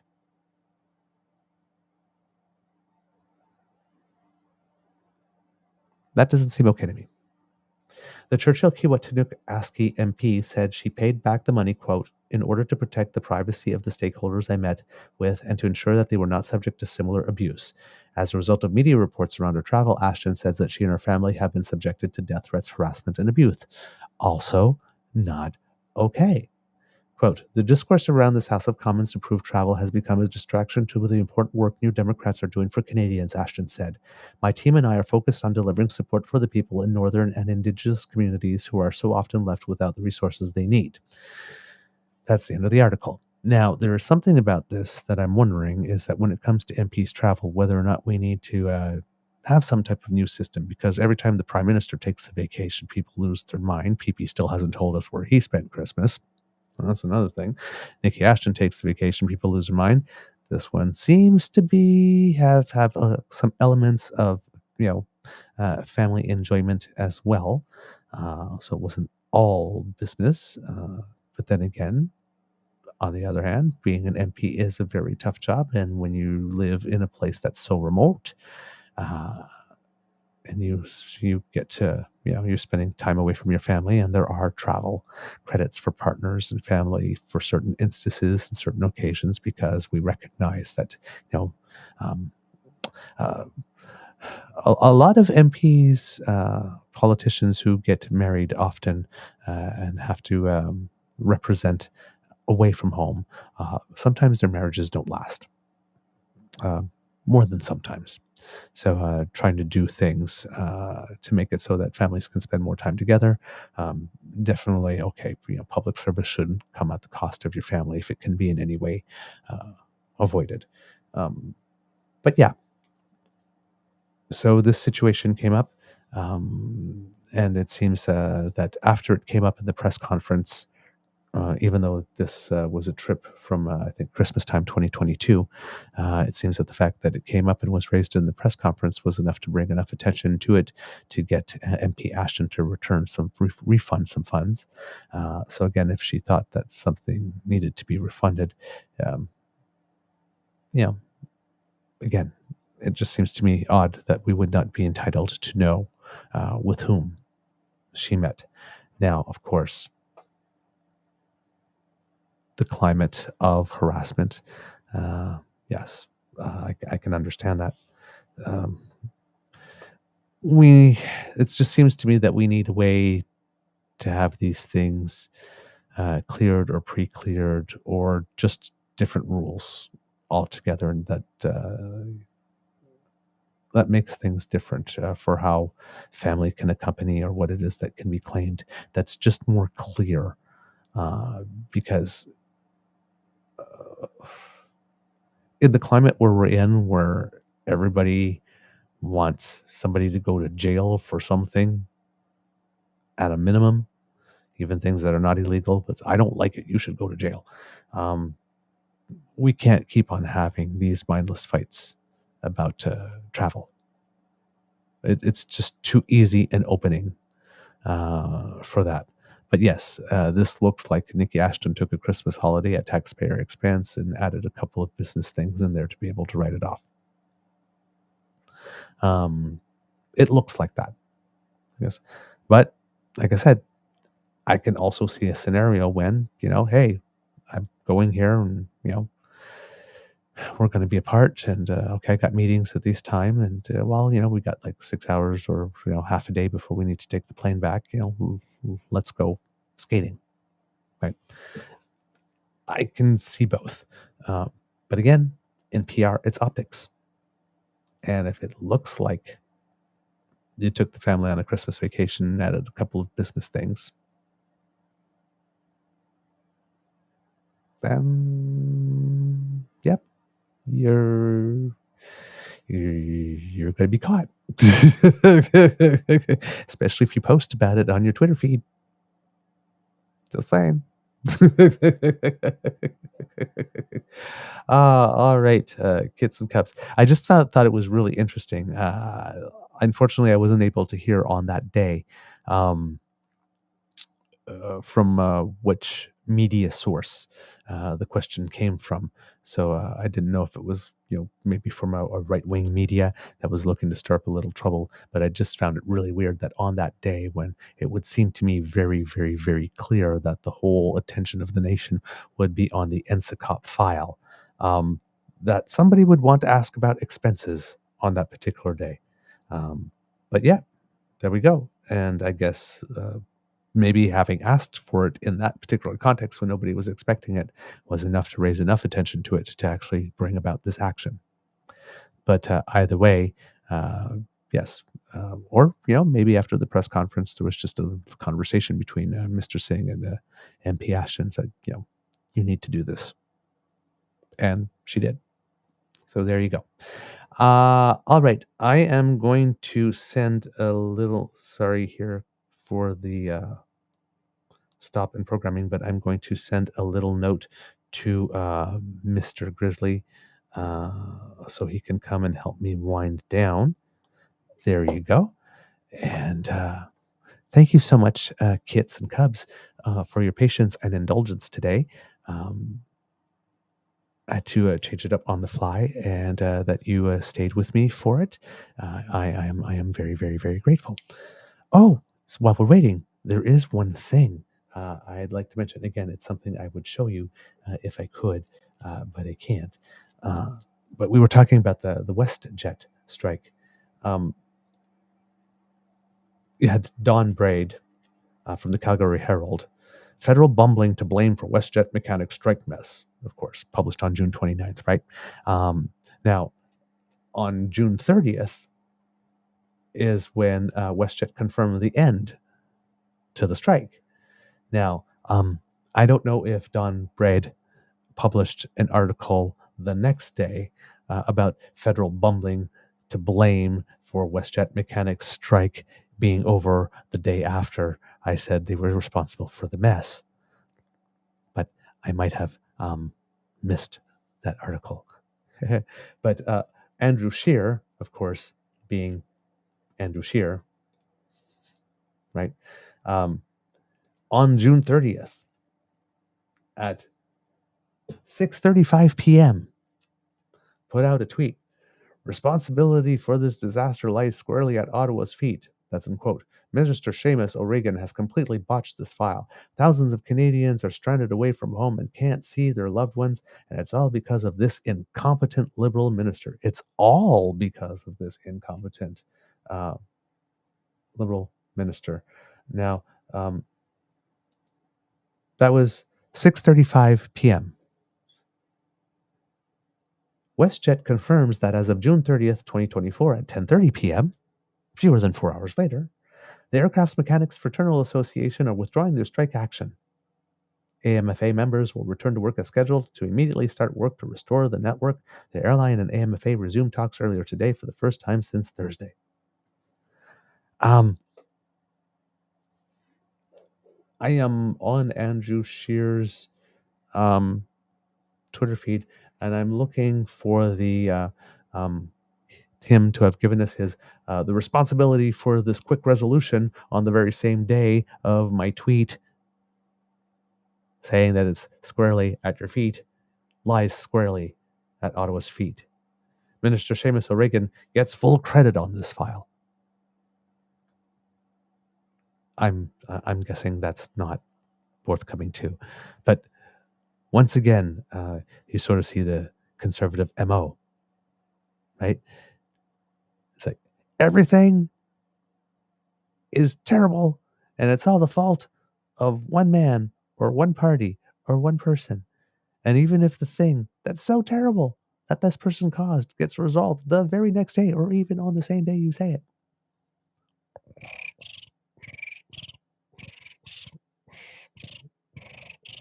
Crickets.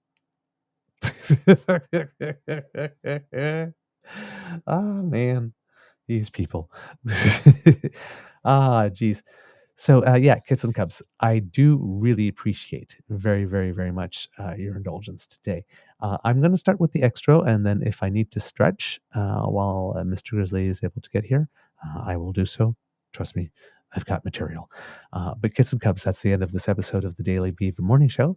We hope that you loved listening to us because we love making this for you. Remember, sharing is caring. Word of mouth is priceless. So please tell your peeps and poops all about us. We love it very much. We did not hit 4,000 on Canada Day or before. We got to 3,920 or something. But that's okay. That is okay. It's way, way more than we thought. We were asking for just 1,000. So we very, very, very much appreciate it. If you'd like to not miss an episode, we don't have a QR code for you to scan today. But if you go to our pod page, sponsored by The Ray Girl, podpage.com/The True North Eager Beaver, lowercase letters with a hyphen between each one of those words. And when you click subscribe there, well, when we have something fresh off the bandwidth, it will come directly to you. Mishadika, I am more mentally exhausted than physically with 2 of my kids having mental health issues, Mateo with regular health issues, Mo going through stress. It's a lot. I can imagine, dear. I can imagine, Mama. Sending you some big, big, big, big hugs. Yeah. It's it can be much. It can be much at one point. We've been going through that here too. The feeling of being mentally a little overwhelmed or overstimulated, if not overwhelmed. It can take a toll. So we are sending you some love and some calming energy.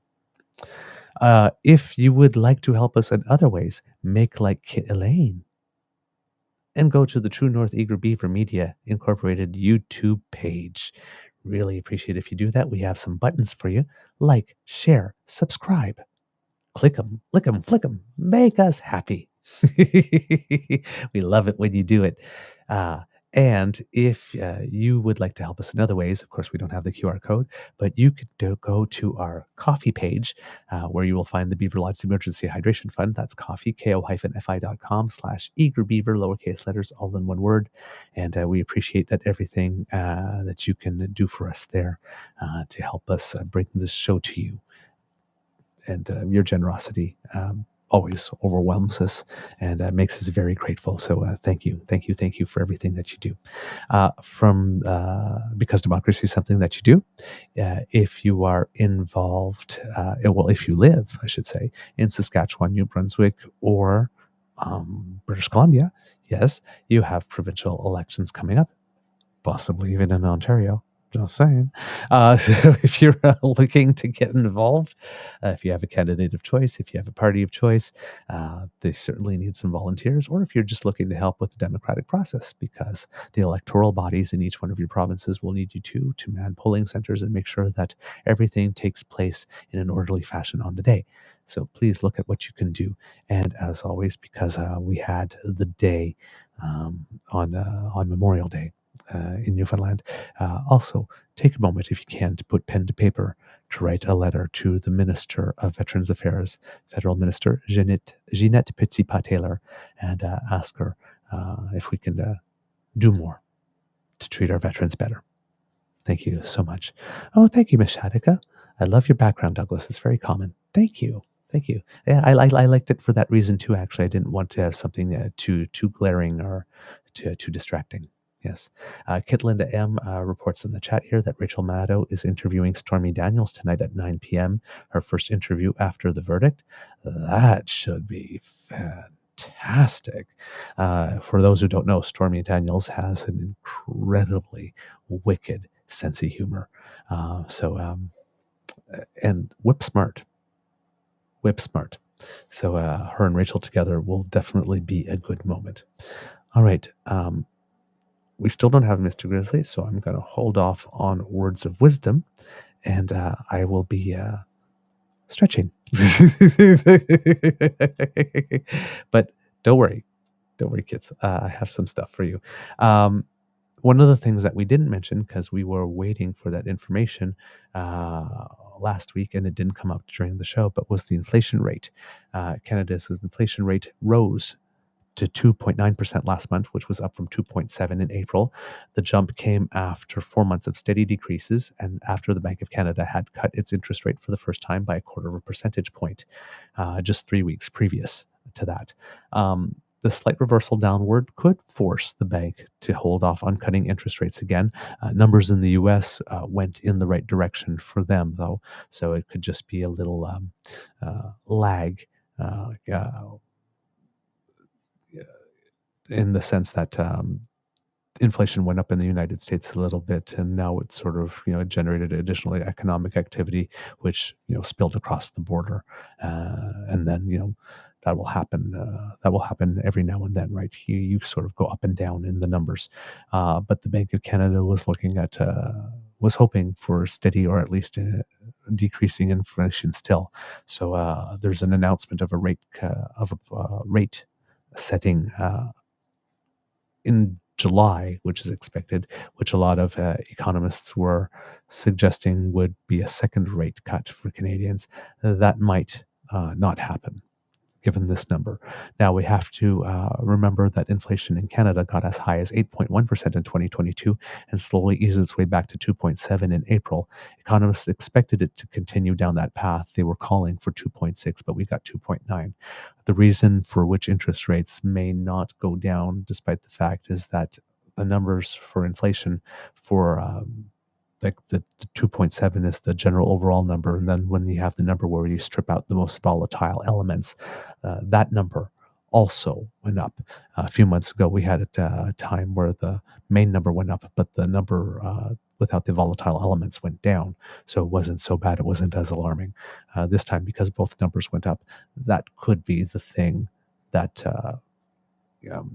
on the tipping point that tips it one way or the other as to whether or not there'll be an interest rate cut or not. I suspect that there might be some employment numbers between the next decision of the Bank of Canada that comes out that might be there too.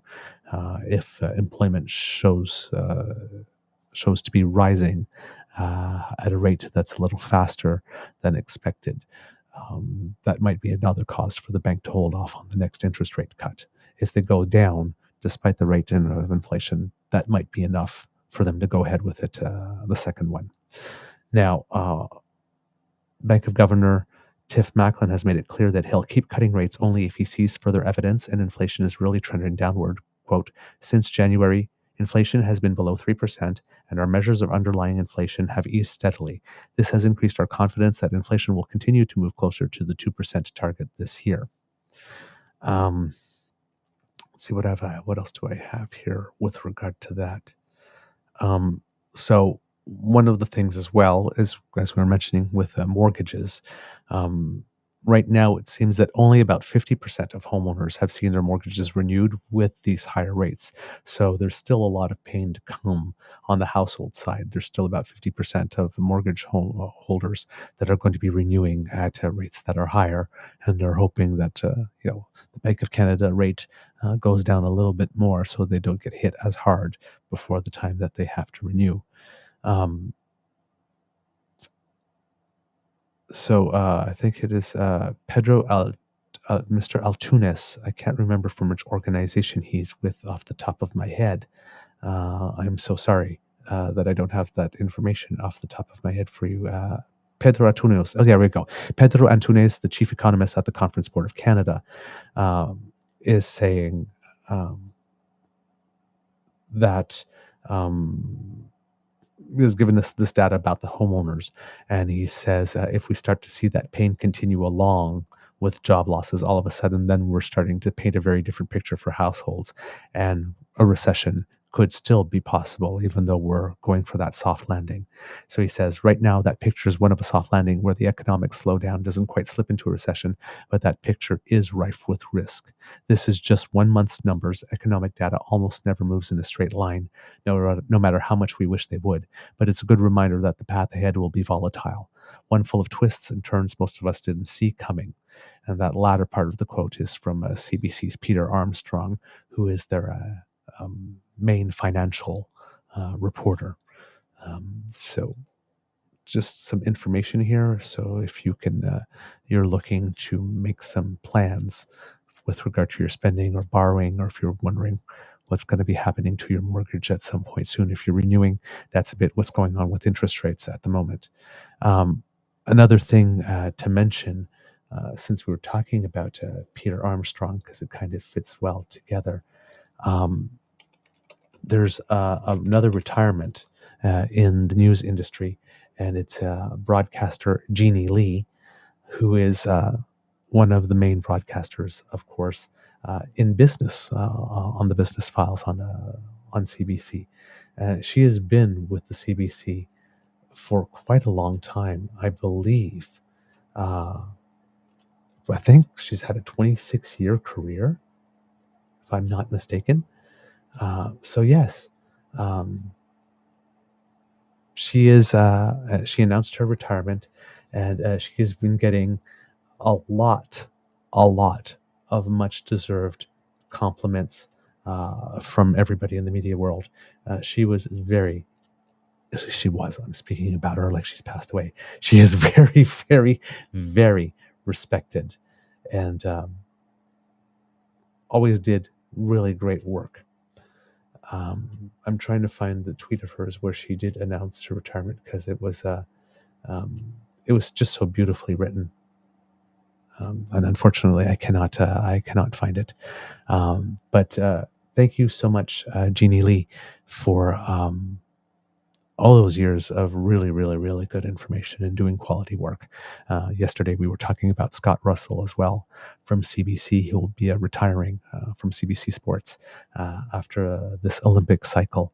And there have been a couple of other announcements recently as well of people. I think Alan Carter as well from Global has announced that his time with Global is done after also, I think, over 2 decades.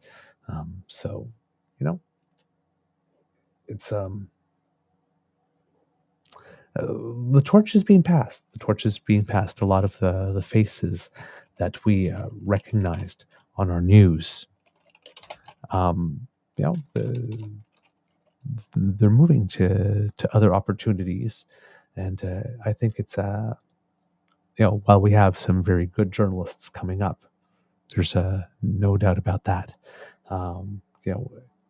The names that we've grown to trust over time because we've seen their quality work over time.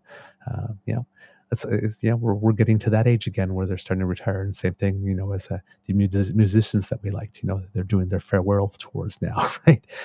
Which is kind of interesting. Her message, I found it from Jeannie Lee. I came to Canada with no English and no French and few resources except parents who worked doggedly so I can do the improbable. To break into a tough biz with zero ins, work for a national news network for 32 years, and get this nod from the best, Ian Hanumansing. Oh, Canada. Said Jeannie Lee. Class act. Class act. All right. I am still stretching, kids and cubs. So let's see, what have I got here?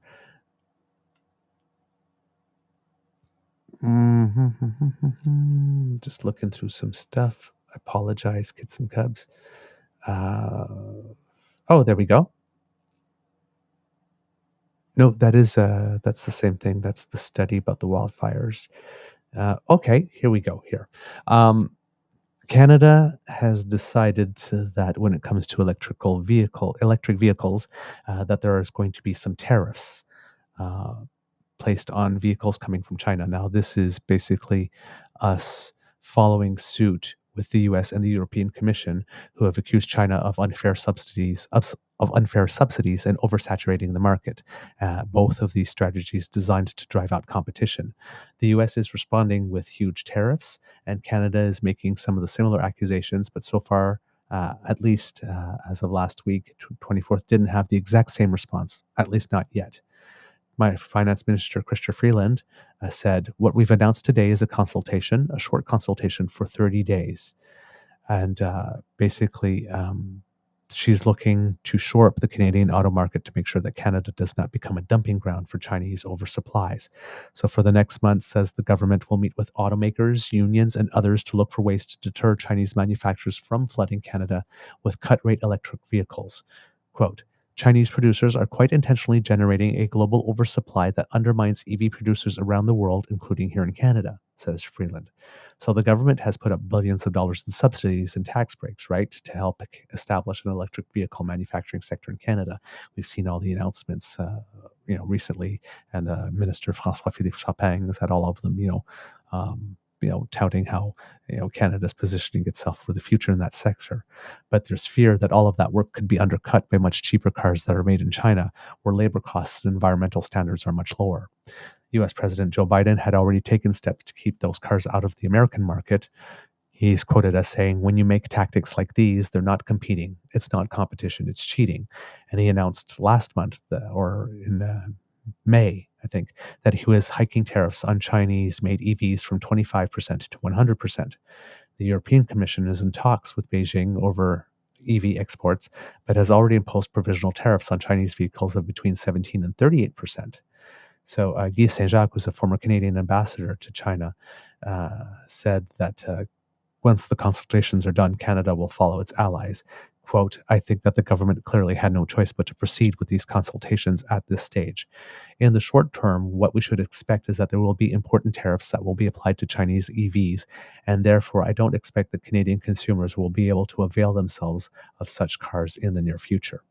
The danger for Canada, of course, is that China could retaliate and place tariffs on Canadian imports, which they might not do with the United States because economically, there are similar sizes, but China is not adverse to asymmetrical pressure in that sense. We could be on the verge of a pretty bad trade fight with regard to that, unfortunately. So I believe that there was a bit of a development with that over the past few days that I noted.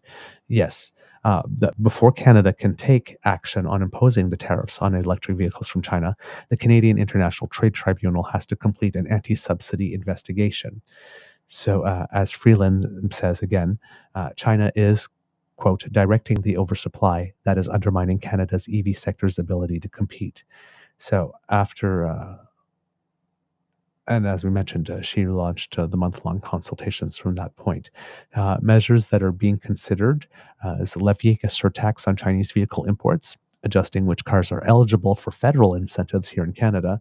And these are measures that Canada's labor movement has applauded and has expressed support, for which they've expressed support.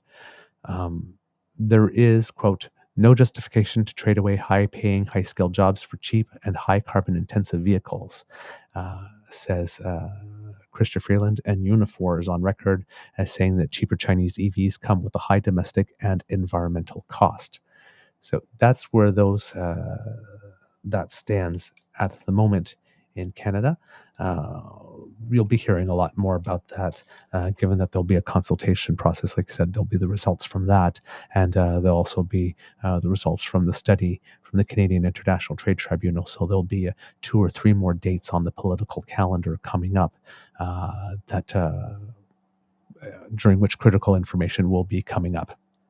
And so if that's a subject that's the interest of you, keep your ear to the ground, because there's going to be more coming up soon. We have Kit PNC Biogo saying, the instant unstoppable fires in battery vehicles terrify anyone with mobility issues, or should. We can't do much quickly, let alone unassisted. That is true.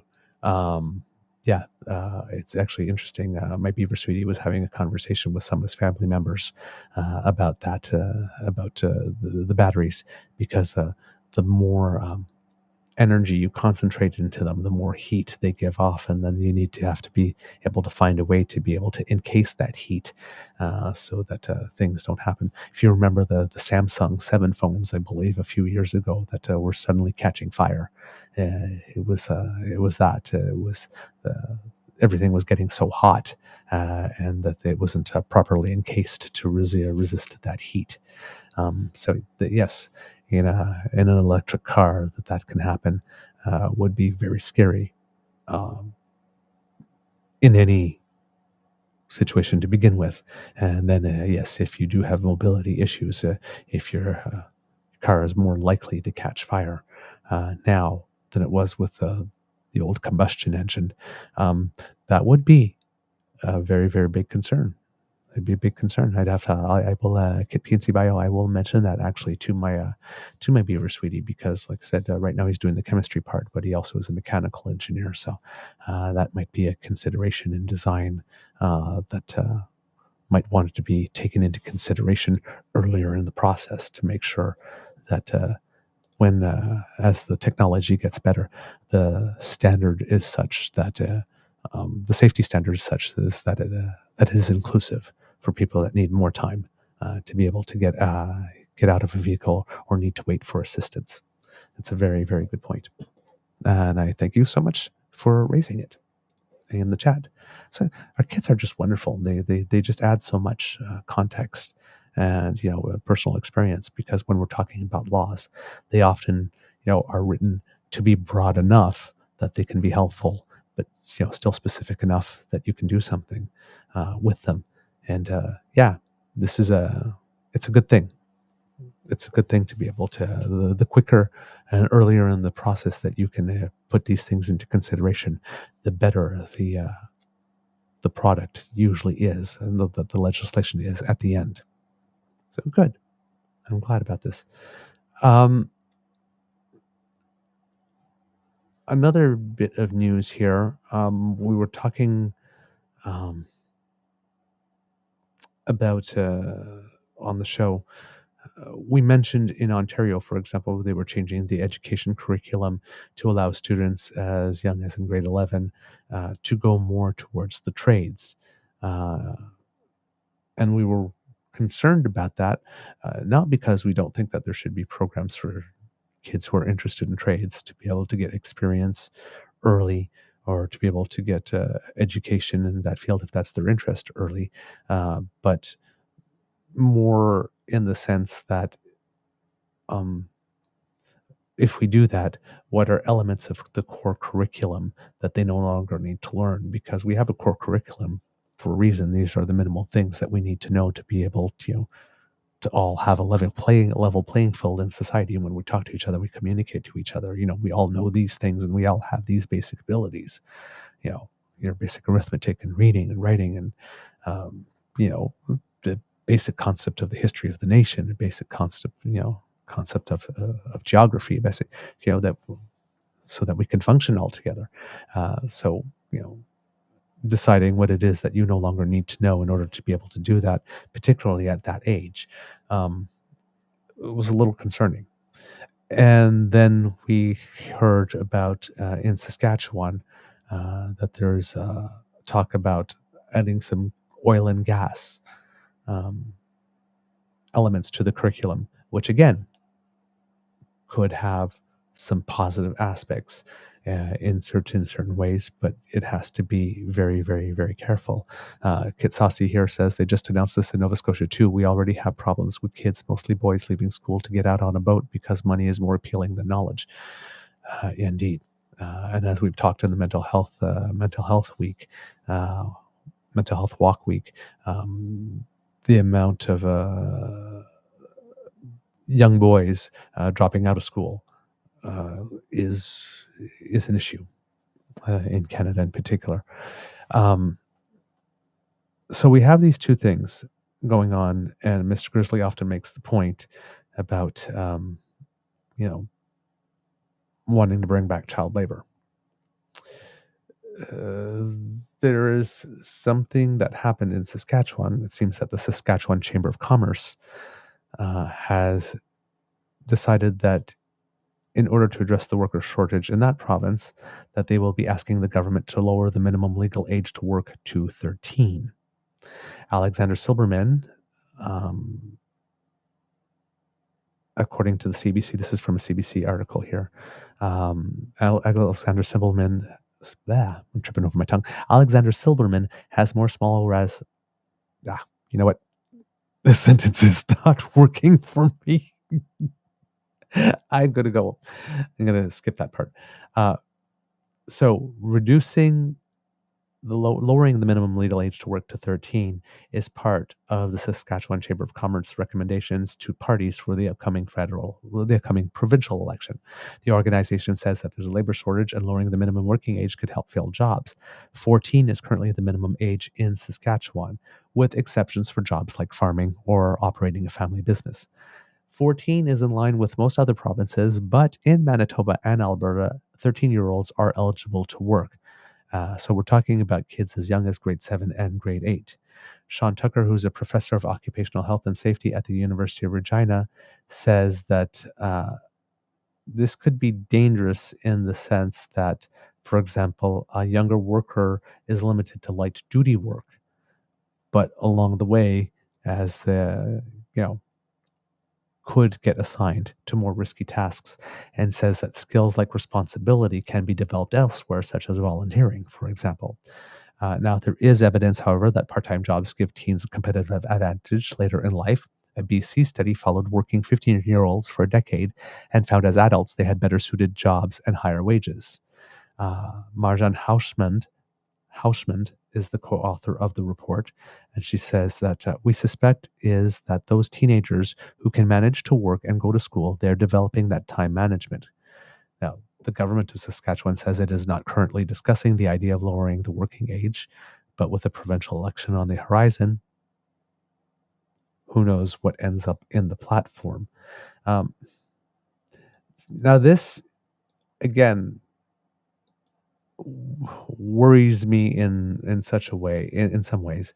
Said it is already 13 in Alberta and Manitoba, and as an actor, we have child actors, so people can work at other ages, but in certain contexts. But there are the rules with regard to that are very, very, very strict. So yeah, like Kitsasi says, if they can guarantee the child gets a solid education, I do not mind kids working, getting life experience. This has red flags all over it, though, that they just want cheap labor, and that's easy to manipulate. And see, that's the thing, right? There are people in these interviews saying, it's like, I don't know about 13, saying, but like if somebody came to me, then they came to me on their own and they genuinely, really, really wanted to and were interested, I might take a chance on a 13-year-old. Not all 13-year-olds are equally developed at that time. Some are very precocious, right? So it's not a bad thing in and of itself. It just depends how, if it's going to go ahead, how it is regulated. Because exactly as the stated in the article that I read, you don't want someone, a kid assigned to light tasks, and then suddenly they're lifting 25-pound bags of rice. So, you can handle it, I guess, and then something happens. Because that's like, say, these things are not monitored all the time. They have rules and whatnot, but then where are they followed? And we see that a lot with the temporary foreign workers, for example. Right? They're people that are coming in on education visas to learn something, and they were allowed to work, and then some of their employers were saying, well, you need to be here 12 hours a day, and if you've got exams or if you've got studies, we don't care. So the rules probably said that you couldn't do that, but that sure didn't stop them from doing that. And my Beaver sweetie can tell you from experience, because he's had to chase down many people asking them, like, why were you not in the exam? And he's, it took a while, but he finally started hearing from some of the students that they were not given time off work. They just weren't. So that's my my concern with regard to that is, if the rules allow a precocious young person who's organized, who's willing to go ahead and do it, and the family agrees, and the employer is being decent, yeah, okay, I guess. Although I'm not a big fan of it. I mean, kids should be kids. There's plenty of time in life for work. So yeah, but given the party that it's coming from as well, I'm just naturally suspicious of everything from it as well. So yeah, and yes, and exactly like Kitsasi says, I don't want kids in a meat plant cleaning gear like what happened in the U.S. Exactly. So the jobs would have to be particularly limited. All right, Kits and Cubs. I have wrapped off the show, and I hear that I can see that Mr. Grizzly is off camera and is able to close from here. So given that Mr. Grizzly is not going to come on camera to say words of wisdom, my words of wisdom for you, Kits and Cubs, is if you did celebrate Canada Day this year and you had some good vibes from it, try to keep those good vibes going throughout the day, throughout your week. Carry them with you. There's a lot of reason to be concerned, especially with what's happening in the United States, and knowing that we have a political movement in Canada that would love to have the same thing here. And these are scary times because we don't know what our future is, and everything is pretty much thrown up in the air.